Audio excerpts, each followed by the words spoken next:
Hi friends, ఇవాళ లంచ్లోకి పప్పుచారు పెట్టాను. ఎలా చేశానంటే ముందు పప్పు ఏమో విడిగా కుక్కర్లో ఉడకబెట్టేశాను. కుక్కర్లో మనకు కావాల్సినంత పప్పుచారుకి ఎంత పప్పు పడుతుందో అంత చూసుకొని ముందు ఉడకబెట్టేసుకోవాలి.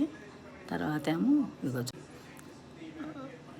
తాలింపు చేసుకుని తాలింపులో మామూలుగా వెల్లుల్లిపాయతో నొక్కేసేసి ఆవాలు, జీలకర్ర, కరివేపాకు, కొంచెం ఇంగువ, కొంచెం ఉల్లిపాయలు తొక్కేసి తాలింపు చేసేసి తాలింపులో మనం ఈ క్యారెట్ ముక్కలు, ఉల్లిపాయ ముక్కలు, బెండకాయ ఉంటే బెండకాయ ముక్క వేసుకోండి, లేకపోయినా పర్లేదు. ములక్కాయ ఉంటే ములక్కాయ వేసుకోండి. వాళ్ళ దగ్గర ములక్కాయ లేదు, నేను ములక్కాయ వేయలేదు. క్యారెట్, టమాటా, ఉల్లిపాయ, పచ్చిమిరపకాయ, బెండకాయలు ఉంటే 2 బెండకాయలు వేసాను.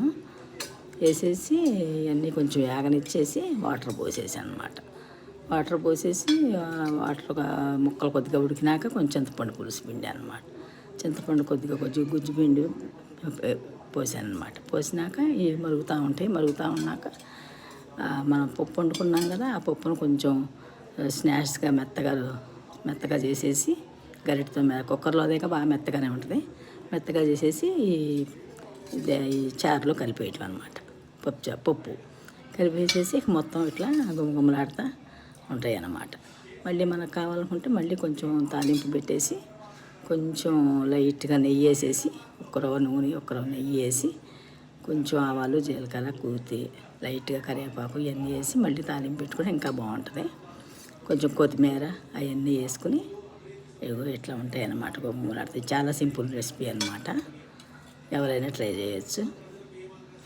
ఇదే కనుక సాంబార్ పెట్టుకోవాలంటే మనం సాంబార్ పొడి వేసి ఎన్ని చేస్తాం. దీంట్లో ఎన్ని అవసరం, కొంచెం ఉప్పును, కొంచెం కారం, కొంచెం పసుపు వేస్తే చాలన్నమాట. ఇంకేం అవసరం అన్నమాట.